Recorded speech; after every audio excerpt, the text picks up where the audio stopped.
అంటే మీరు అన్నట్టుగా నిఘా పెట్టడము అంటే వచ్చి అక్కడ ఉన్న వ్యక్తులతో మాట్లాడి ఎంతమంది వస్తున్నారు, ఏమొస్తున్నారు, సో దట్ దాన్ని బట్టి సెక్యూరిటీ అరేంజ్మెంట్స్ లేకపోతే అక్కడ ఏవి సంఘ విద్రోహ శక్తులు రాకుండా చూసుకునే బాధ్యత ప్రభుత్వానికి ఉంటుంది. అది చేయడం వరకు ఓకే. కానీ పర్సనల్ ఫోన్స్ ట్యాప్ చేయాలి అంటే ఒక ప్రొసీజర్ ఉంది. ఆ ప్రొసీజర్ మొత్తాన్ని బుల్డోజ్ చేసేసి సొంతంగా పరికరాలు ఏర్పాటు చేసుకొని ఇదంతా విన్నప్పుడు ఫస్ట్ మీకు ఏమనిపించింది? ఒకటండి, ఇప్పుడు మాకు తెలుసు, నాకు తెలిసి బహుశా 2015 తర్వాత మేము ఉద్యమ బాట పట్టినాం. నేను చెరుకు సుధాకర్ కలిసి తెలంగాణ ఉద్యమ వేదిక అని చెప్పి కేసీఆర్ అనే వ్యక్తి పక్కదారి పడతా ఉన్నాడు, మనందరం సంఘటితం కావాలి ఉద్యమకారులు అన్న కాన్సెప్ట్ తోటి ఆ రోజు మళ్ళీ ఇదే ఇన్నాయా మేము చాలామంది మళ్ళీ స్టార్ట్ చేసాం. మళ్ళీ ఈ ప్రభుత్వానికి వ్యతిరేకంగా ప్రజల్లో తీసుకొని వెళ్ళడం, ఇవంతా అన్ని జిల్లాలు తిరగడం ఇదంతా జరిగింది. తర్వాత నాగం జనార్దన్ రెడ్డి గారు మేము కలిసి ప్రాజెక్టుల యాత్ర చేసినాం. అన్ని ప్రాజెక్టులు, పెండింగ్ ప్రాజెక్టులు అవన్నీ చేసినాం. అయితే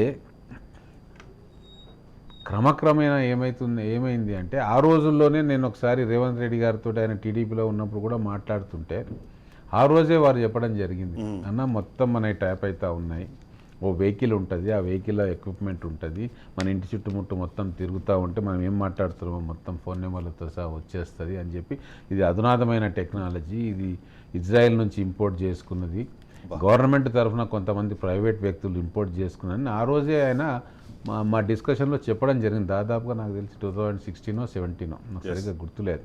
అంటే హ్యూమన్ ఇంటెలిజెన్స్ గ్యాదరింగ్ నుంచి టెక్నాలజీ తోటి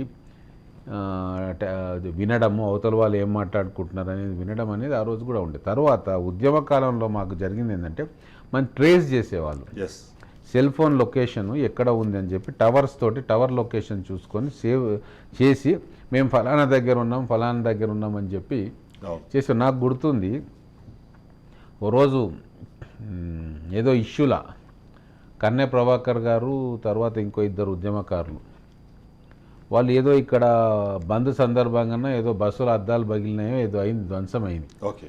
అయితే గవర్నమెంట్ అప్పుడు కిరణ్ కుమార్ రెడ్డి గారు ఉన్నట్టున్నారు, చాలా సీరియస్గా తీసుకొని ఎవరు చేశారు వీళ్ళు అని చెప్పి ఐడెంటిఫై చేస్తే వీళ్ళు ఇక అరెస్ట్ చేస్తారు మమ్మల్ని అని చెప్పేసి వీళ్ళు వెళ్ళి కర్ణాటకలో ఉన్నారు. ఓకే. కర్ణాటకలో ఉంటే కూడా అప్పుడు ఆ cell phone location, tower location ద్వారా వాళ్ళని గుర్తించి అక్కడ పోలీసులు వచ్చి అరెస్ట్ చేసి తీసుకొచ్చారు. అంటే ఎంత తీవ్రమైన ఉద్యమాలు చేసినప్పుడు కూడా టెలిఫోన్ను మీరు ఏం మాట్లాడుతుండ్రు అనే వినేది అనేది చేయలేదు. కేవలం ఈ లొకేషన్ ఆధారంగా ఫలానా వ్యక్తి ఫలానా ప్లేస్లో ఉన్నాడు కాబట్టి వెళ్ళి పోలీస్ సిబ్బంది వెళ్ళి అరెస్ట్ చేయడం అనేది అప్పుడు జరిగేది. కానీ తర్వాత ఇంపోర్టెడ్ ఎక్విప్మెంట్ తీసుకురావడము, అది కూడా అయిన తర్వాత హ్యాకింగ్ చేయడం. సరే, ట్యాపింగ్ వేరు, హ్యాకింగ్ వేరు. హ్యాకింగ్ అంటే మొత్తం మీ సెల్ ఫోన్లో మాల్వేర్ ప్రవేశపెట్టి లేదా పని వాళ్ళకు డబ్బులు ఇచ్చి దాన్ని ప్రవేశపెట్టించి ఇవన్నీ ఎంత దారుణంగా చేశారు వీళ్ళు. అంటే అసలు మనం మానవులము, మనం ఇట్లా చేయకూడదు, ఇది పాపము అని చెప్పి ఇంత కూడా కించిత్తు ఏమంటారు దాన్ని హ్యుమానిటేరియన్ కన్సిడరేషన్ కూడా లేకుండా ఈ దుర్మార్గులకు అక్కడ బాధేసింది. మాకు అన్నీ తెలుస్తూనే ఉన్నాయి ఏమేం చేస్తున్నారు వీళ్ళని, కానీ ప్రతిపక్షంలో ఉన్నాం. మా దృష్టి ట్యాపింగ్ మీద చేసేదానికంటే ఈ ప్రభుత్వాన్ని దించే దాంట్లోనే ఎక్కువ పెట్టినాం. వాస్తవం.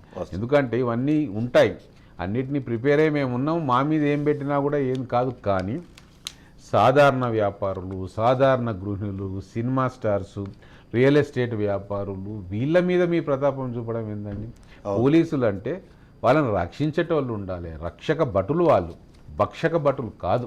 అది కూడా ఐపీఎస్ స్థాయిలో ఉన్న ఆఫీసర్లు ఇంకా బాధ్యతతో ఉండాలి. వాళ్ళు డిఎస్పీ అయినా లేకుంటే ప్రమోషన్ వచ్చి ఐపీఎస్ అయినా కూడా ఏది ఉన్నా సరే ఇన్స్పెక్టర్ పై స్థాయి అధికారులకు ఎంత బాధ్యత ఉంటుంది. సమాజం వాళ్ళ మీద ఒక నమ్మకంతో ఉంటుంది.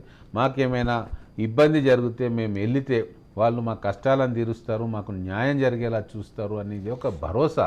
ఆ భరోసాని దుర్మార్గులు పోగొట్టిరు కదా. వాళ్ళే కీచకుల్లాగా ప్రతి ఇంట్లో బెడ్రూమ్లోగా మనం అనుకున్న మాటలన్నీ విని దాన్ని అవకాశంగా తీసుకొని దాన్నే ముందు పెట్టి బ్లాక్మెయిలింగ్ చేయడం, ఇదంతా చాలా దుర్మార్గం.